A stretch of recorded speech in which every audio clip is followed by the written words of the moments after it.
நாவலை படிக்கும்போது நமக்கு அப்பப்போ ஒளிச்சத்தம் கேட்டுக்கொண்டிருக்கும். பல்லவர்களுடைய காலகட்டத்தில் இதனுடைய கதை நடக்கின்றது.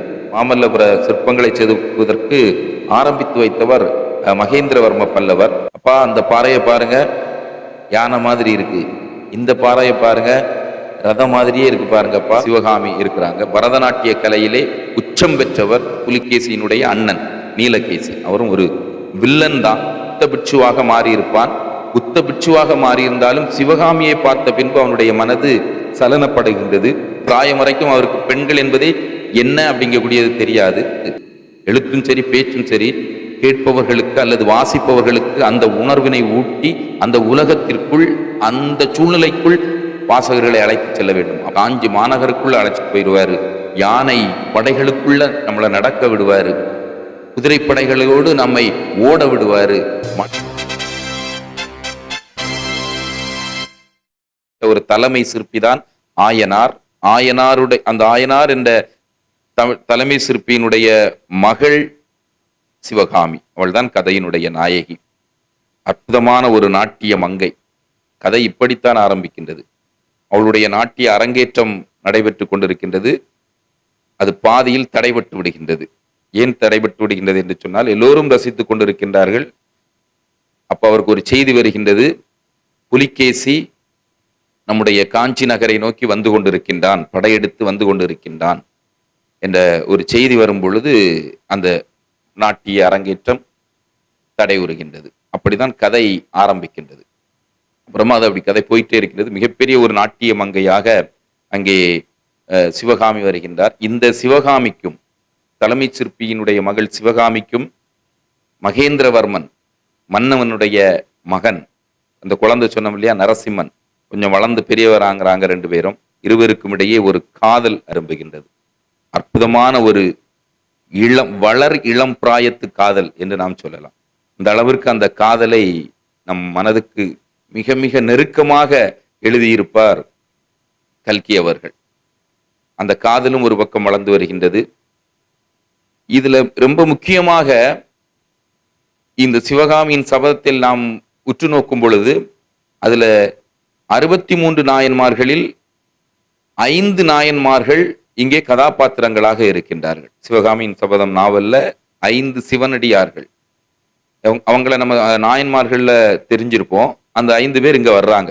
யாரெல்லாம் அப்படின்னு சொன்னா, முதலாவது அப்பர் என்று அழைக்கப்படுகின்ற திருநாவுக்கரசர் இங்க இருக்கிறாரு. அவரு காஞ்சி மாநகரிலே ஒரு மடம் அமைத்து அங்க இருந்து போதனைகள் செய்து கொண்டிருக்கக்கூடிய ஒருத்தராக திருநாவுக்கரசர் வருகின்றார். மகேந்திரவர்மனுடைய மிகப்பெரிய மதிப்பிற்கும் மரியாதைக்கும் கிட்டத்தட்ட ஒரு ராஜகுரு அப்படிங்கக்கூடிய நிலையில் அவரை வைத்து மகேந்திரவர்மன் போற்றுகின்றார். அந்த திருநாவுக்கரசர் வருகின்றார். அதற்கு பிறகு சிறு தொண்டர் என்று அறியப்படுகின்ற பரஞ்சோதி. இந்த பரஞ்சோதி எதற்காக காஞ்சிக்குள்ளே வருகின்றான்? திருவெங்காட்டு அந்த பிள்ளைக்கறி சமைத்து கொடுத்தார் அப்படின்னு சொல்றோம்ல, அவர்தான் சிறு தொண்டர். அந்த சிறு தொண்டர் இளைஞனாக இருந்த பொழுது அவருக்கு பெயர் பரஞ்சோதி. அந்த பரஞ்சோதி காஞ்சி மாநகருக்கு, திருவெங்காட்டிலிருந்து காஞ்சி மாநகருக்கு வருகின்றார். எதற்கு வருகின்றார் சொன்னா, திருநாவுக்கரசரிடம் போதனைகள் பெறுவதற்காக, பாட அறிவு பெறுவதற்காக திருநாவுக்கரசருடைய மடத்துல வந்து சேரலான்ட்டு வர்றாரு. வர்ற வழியில ஒரு சம்பவம் நடக்கின்றது. ஒரு யானை மதம் பிடிக்கின்றது. அந்த யானையை ஒரு வேல் கொண்டு அடக்குகின்றான் இந்த பரஞ்சோதி. இதை பார்த்த மன்னர் இளவரசர்களுக்கெல்லாம் என்ன தோன்றுது அப்படின்னு சொன்னா, எவ்வளவு பெரிய வீராதி வீரனாக இருக்கின்றான் என்று நினைத்து ஒரு காலகட்டத்தில் அந்த பரஞ்சோதி பல்லவ படையினுடைய ஒரு தளபதியாக நியமிக்கப்படுகின்றான். இந்த பரஞ்சோதி தான் பிற்காலத்திலே வாதாபியையே வென்று, புலிகேசியையே வென்று பரிசளிக்கின்றான். பரிசளிச்சிட்டு அப்புறமா அவர் அப்படியே சிவனடியாராக போவதாக அழகாக அங்க காட்சிகள், கிளைமாக்ஸ் அதுதான். ஒரு பிள்ளையார் சிலையை எடுத்துக்கிட்டு வாதாபியை வென்று நிற்கின்றார்கள் பல்லவ படை. வாதாபி நகரம் முழுவதும் அழிக்கப்படுகின்றது. இதற்கு பெரிய காரணமான பரஞ்சோதி, அந்த பரஞ்சோதி அழைத்து அந்த மாமல்லன் கேட்கின்றான். இந்த காலகட்டத்தில் மகேந்திரவர்மன் தாண்டி நரசிம்மவர்மர் வந்துருவார். அவர்களுடைய தலைமையில் தான் பல்லவ சேனை செல்லும்.